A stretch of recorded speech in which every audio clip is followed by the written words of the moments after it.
tuloy nanay. Albumbar ka, Duterte! Sira ulo mo! Sira ulo mo! Sira ulo talaga. Sige, tuloy. Sa nakikita George ngayon, balita ko na kumatos na. O, tadi wawi! Tuwang-tuwa. Oh. Sa nakikita George ngayon, balita ko na kumatos na. O, tadi wawi! Ito namang host, sabi, balita ko nanay si Duterte nakomatos na. Sabi ni nanay, tignan nyo naman yung tuwa niya mga kababayan. Tuwag-tuwa nanay ko. Mga kababayan, oh, tignan nyo ha. Oh. Albumbar ka, Duterte! Sira ulo mo! Sa nakikita George ngayon, balita ko na kumatos na. O, tadi wawi! I love you, BBM! Para sa bayanan! Okay, thank you naman Ines Vlog ha. Thank you naman. Oh. Si nanay. Oh, sige tuloy. Nanay. Banata mo nanay ha. Oo, huwag kang matuwa. Oo, kabayan ko, kapatid ko, syempre. Yeah. Pasok. At alam mo, Loy, kung ikaw masipag panahon ng tatay ni Bongbong, gaganda ang buhay mo. Pagdating kay Noy, babalutin ko si Duterte ng buhaya para pakaon.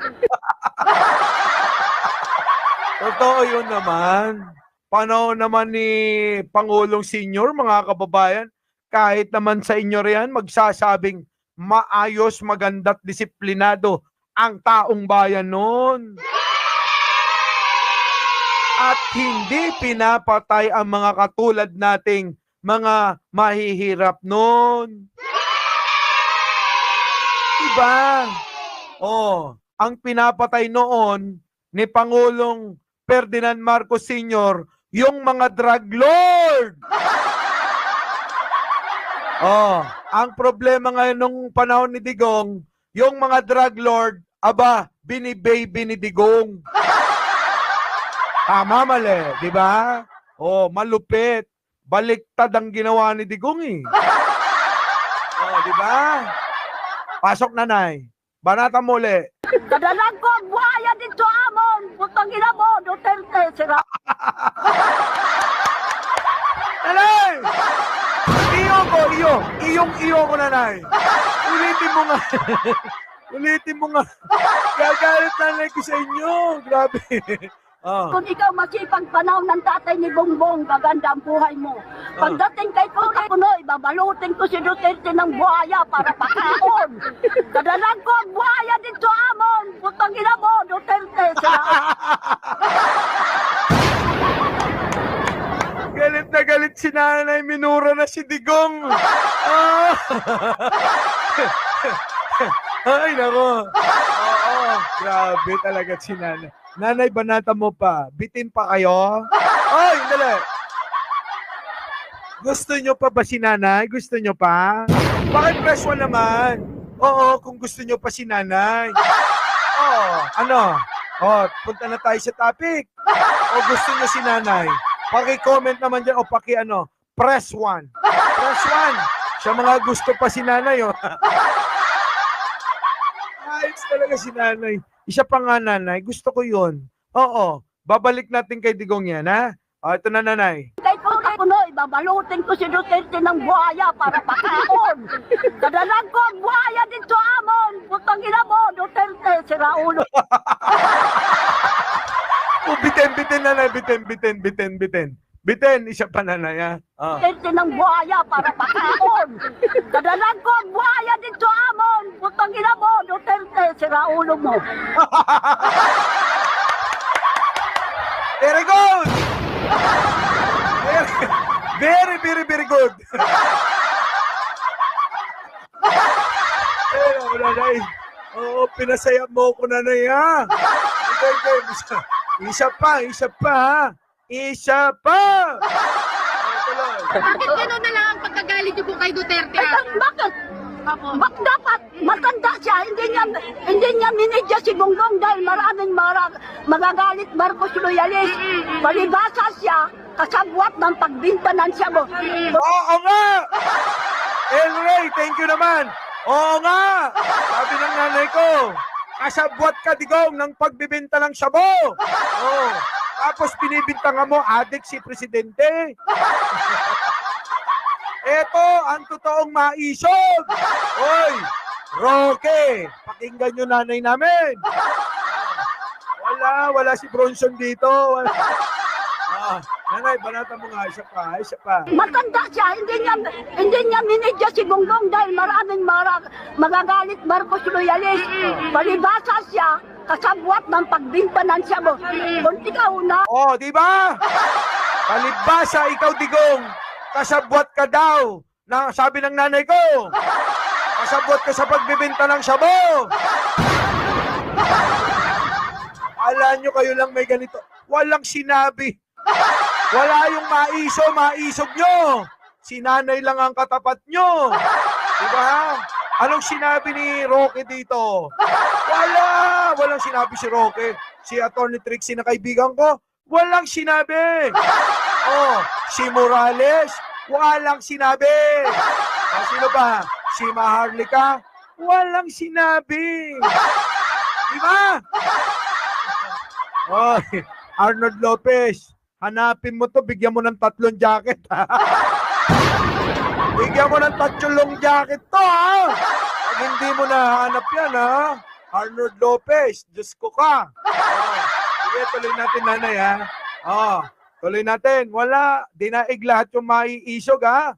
Pasok! huli ng shabu, ikulong na lang, wag mo itukwang. Hindi mo dapat Oo, i-order, gano'n. marunong ka pa sa Panginoon Diyos. Bakit? Diyos ka ba? Oo nga!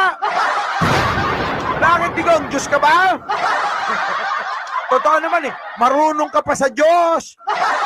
Alibasa ang Diyos nila nanay si Kibuloy.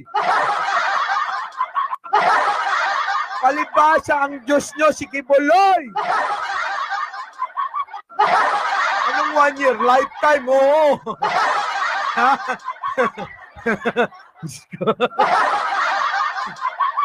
Nanay, alam mo, sa totoo lang, oo, idol na kita. Diba? Totoo naman Yun yung may sense. Ay, talagang dating yung mga sinasabi. Hindi fake news, mga kababayan. Walang fake news. Tuloy, nanay. Isa pa nga. Nanay, galingan mo malapit nang maniwala si Gemma Ramirez sa'yo. Hahanapin ka ni Arnold Lopez, ha? Nanay, abangan mo, Arnold Lopez. Okay, eto na. Pasok. Kasabwat ng pagbimbanan siya mo. Kung ikaw na, Oo nga. Sino, nay? Sino kasabwat? Sino? bak dapat matanda siya. Hindi niya minidya si Bongbong dahil maraming magagalit Marcos loyalist. Oo nga. Palibasa siya, kasabwat ng pagbimbanan siya mo. Kung Kasabwat ng pagbenta daw ng shabu. Nanay. Galing-galing mo talaga. Okay, tuloy. ikaw na huli ng siya mo, ikulong na lang, wag mo itukwang. Oo nga, tama naman. Pag nahuli mo ng shabu, ang isang tao, kulong mo. Pagdusahan yung kasalanan sa kulungan. Tama naman si nanay ko. Tuloy. Hindi mo dapat Oo, i-order, gano'n. marunong ka pa sa Panginoon Diyos. Bakit? Oo nga. Marunong ka pa sa Panginoong Diyos Bakit? Ba't marunong ka pa sa Diyos? Kung na lang, wag mo itukwang. Hindi mo dapat Oo, i-order, gano'n. marunong ka pa sa Panginoon Diyos. Bakit? Diyos ka ba? Di mo Diyos ka ba? Nanay, alam mo, minumura niya nga yung Diyos. Oo, di ba? Lakas naman niya. Andali. Nanay, minumura niya yung Diyos, nanay. Oo. Yung Diyos natin, nanay, minumura niya Ewan ko sa kanya, nanay, siguro ang Diyos niya talaga si Kibuloy ba? Si Kibuloy, nanay. Baka doon nag-aalay si Digong, nanay. Si Digong, nanay. Oo, nag-aalay siguro kay Kibuloy. Sige na, eto na, nanay, Tuloy mo lang, nanay. nyo ka. Oo, I love you, baby. Talaga naman. Oo, I-order, gano'n. kasabwat ng pagbimbanan siya mo. Kung ikaw na huli ng siya mo, ikulong na lang, wag mo itukwang. Hindi mo dapat Oo, i-order, gano'n. marunong ka pa sa Panginoon Diyos. Bakit? Diyos ka ba? Demonyo ka. Demonyo ka raw. Uy, Sarah, yung tatay mo, demonyo raw. Uy, Pulong, oh. Yung tatay nyo, demonyo raw. So, ibig sabihin ba, anak sila ng demonyo? Nagtatanong lang tayo, ha? Diba? Kung demonyo yung tatay, syempre, anak demonyo, tatay nila. Anak sila ng demonyo kung ganon. Ganon ba yun? Nagtatanong lang ako. Sabi ko, mga kababayan, ito, ulitin ko lang, liliwanagin ko lang, ha? Demonyo daw si, Digong. So, kung demonyo yung, si Digong, tatay ni Sarah, tsaka ni Pulong, at tsaka ni Baste, demonyo! Pasok, nanay! Oh, I love you, baby. Talaga naman. I love you, baby! Yan ang totoong pagmamahal. Tapos sasabihin ni Nino, sasabihin ni Maharlika nanay, wala daw nagmamahal kay BBM. Kita nyo naman si nanay, oh. Love na love si Pangulong Bongbong Marcos.